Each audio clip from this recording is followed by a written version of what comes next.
A ka patur në një përpjekje serioze në Shqipëri për të luftuar krimin, cili ka qenë ministri i brendshëm më i suksesshëm dhe drejtori i policisë që ka nisur hapa serioz drejt luftës kundër krimit? Përdoruese më të mëdhenj sot, më të mëdhenj në masë, si përqindje, janë fëmijët e politikanëve të pasur. Dhe ky është dënimi që ka ardhur atyre për atë që i kanë bërë vendit. Se ata kanë lejuar këtë gjë. Pra fëmijët e tyre sot janë po vuajnë pikërisht të plagë. Sa ata kanë para të blejnë atë që vjen, se Shqipëria sot ofron në rrugë, po thash edhe të huaj që vjen, se tani në çdo 3 vjet e shoh në bulevard 2 janë të huaj. Në Shqipëri sot ofrohet kokainë nga më e mira në qarkullim.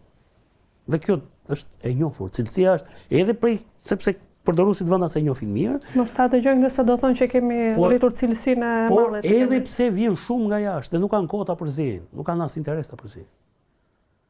Dhe kanë krijuar një treg të brendshëm që është problemi i madh dhe e kanë krijuar sidomos tek ta.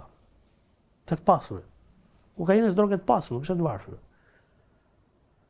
Dhe duket si një lloj shpagimi për atë që kanë bërë.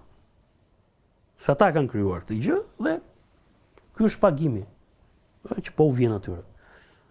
Dhe që ne të shpëtojmë se gjithë problemi është e sotmja ka hikur.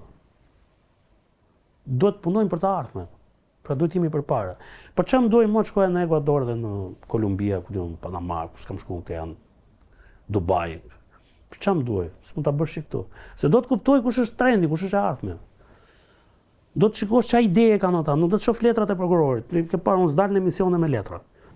Sot nuk mora asun letër se dje që do më shkonte dëm edhe unë do të jem për teja, se kjo është detyrë e gazetariit. Nuk është lexoj çfarë ka shkruar prokurori. Prokurori është pal.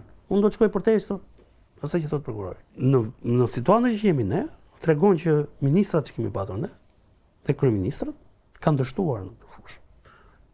Ende krimi organizuar shqiptar nuk është ka buxhet shumë të madh. Kemi një dekadë që thënë ne kemi grupe që kanë buxhetin më të madh në Ministria e Brendshme.